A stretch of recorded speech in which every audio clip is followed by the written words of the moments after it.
नमस्कार। जय जगन्नाथ पिलामाने। स्वाधीनता दिवस उपलक्षे तुमମାନଙ୍କ ପାଇଁ ଯେମିତି 2ରୁ 3 ମିନିଟ୍ ଭିତରେ ସୁନ୍ଦର ଗୋଟେ ହୃଦୟସ୍ପର୍ଶୀ ଭାଷଣ ଦେଇପାରିବ ସେ ଭିଡ଼ିଓଟା ମୁଁ ନେଇକି ଆସିଛି।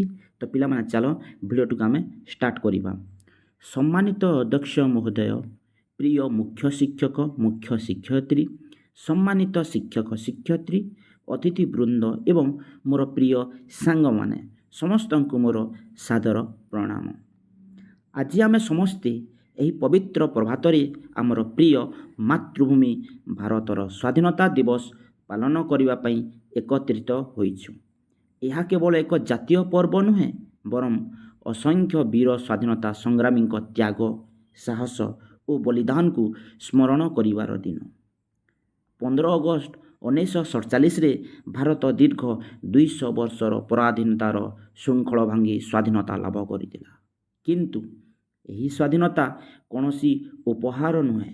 ଏହା ପଛରେ ଥିଲା ଅନେକ ମା'ଙ୍କ ଲୁହ, ଅନେକ ପରିବାରର ତ୍ୟାଗ ଏବଂ ଅସଂଖ୍ୟ ବୀରଙ୍କ ଅମୂଲ୍ୟ ବଳିଦାନ। ଯେତେବେଳେ ଆମେ ତ୍ରିରଙ୍ଗା ପତାକାକୁ ଗର୍ବର ସହିତ ଉଡ଼ୁଥିବା ଦେଖୁଁ, ସେତେବେଳେ ଆମର ମନେ ପଡ଼ିବା ଉଚିତ ଯେ ଏହି ପତାକାର ପ୍ରତ୍ୟେକ ରଙ୍ଗରେ ଆମର ବୀର ଶହୀଦମାନଙ୍କ ତ୍ୟାଗର କାହାଣୀ ଲୁଚି ରହିଛି। ସେମାନେ ନିଜର ଆଜିକୁ ବଳିଦାନ କରିଥିଲେ, ଯାହାଫଳରେ ଆମର ଆସନ୍ତାକାଲି ସୁରକ୍ଷିତ ହୋଇପାରିଲା। ପ୍ରିୟ ସାଙ୍ଗମାନେ, ଆଜିର ଯୁବପିଢ଼ି ହିଁ ଆସନ୍ତାକାଲିର ଭାରତ। ଆମେ ଯଦି ଶିକ୍ଷିତ, ସଚ୍ଚୋଟ, ଦାୟିତ୍ୱବାନ ଓ ଦେଶପ୍ରେମୀ ହୋଇପାରିବା, ତେବେ ସେହି ହେବ ବୀର ଶହୀଦମାନଙ୍କ ପ୍ରତି ସର୍ବଶ୍ରେଷ୍ଠ ଶ୍ରଦ୍ଧାଞ୍ଜଳି। ଦେଶପ୍ରେମ କେବଳ ସ୍ଲୋଗାନ ଦେବାରେ ନୁହେଁ, ଏହା ସତ୍ୟନିଷ୍ଠା, ପରିଶ୍ରମ, ଶୃଙ୍ଖଳା ଓ ମାନବିକତାରେ ପ୍ରକାଶ ପାଏ।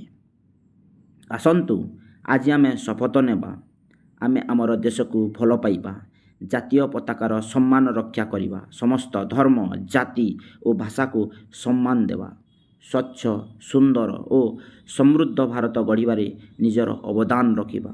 ଆସନ୍ତୁ ଆମର ପ୍ରତ୍ୟେକ ନିଶ୍ୱାସରେ ଭାରତ ପ୍ରତି ପ୍ରେମ ରହୁ, ପ୍ରତ୍ୟେକ କାର୍ଯ୍ୟରେ ଦେଶର ଉନ୍ନତିର ଚିନ୍ତା ରହୁ ଏବଂ ପ୍ରତ୍ୟେକ ସଫଳତା ମାତୃଭୂମିକୁ ସମର୍ପିତ ହେଉ। ଶେଷରେ ମୁଁ ଏତିକି କହିବି, ଯେଉଁ ମାଟି ଆମକୁ ପରିଚୟ ଦେଇଛି, ସେହି ମାଟିର ସମ୍ମାନ ରକ୍ଷା କରିବା ଆମର ପ୍ରଥମ କର୍ତ୍ତବ୍ୟ।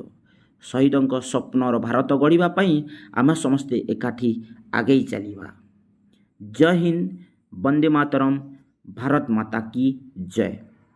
ତ ଆଶା କରୁଛି ପିଲାମାନେ ଏହି 2ରୁ 3 ମିନିଟ୍ ମଧ୍ୟରେ ଗୋଟେ ସୁନ୍ଦର ଭାଷଣ ସମସ୍ତଙ୍କୁ ଭଲ ଲାଗିଥିବ। ଆଉ ଯେଉଁମାନେ ପ୍ରଥମ ଆସିଛ, ଚ୍ୟାନେଲକୁ ସବସ୍କ୍ରାଇବ୍ କରିନେବ ଆଉ ଭଲ କମେଣ୍ଟ କରିବ। ଆଗକୁ କେଉଁ ଟପିକ୍ର ଯଦି ତୁମକୁ ଭାଷଣ ବା ରଚନା ଦରକାର, ସେହା ମଧ୍ୟ କମେଣ୍ଟ କରିବ, ମୁଁ ଭିଡ଼ିଓ ନେଇକି ଆସିଯିବି। ରହୁଛି।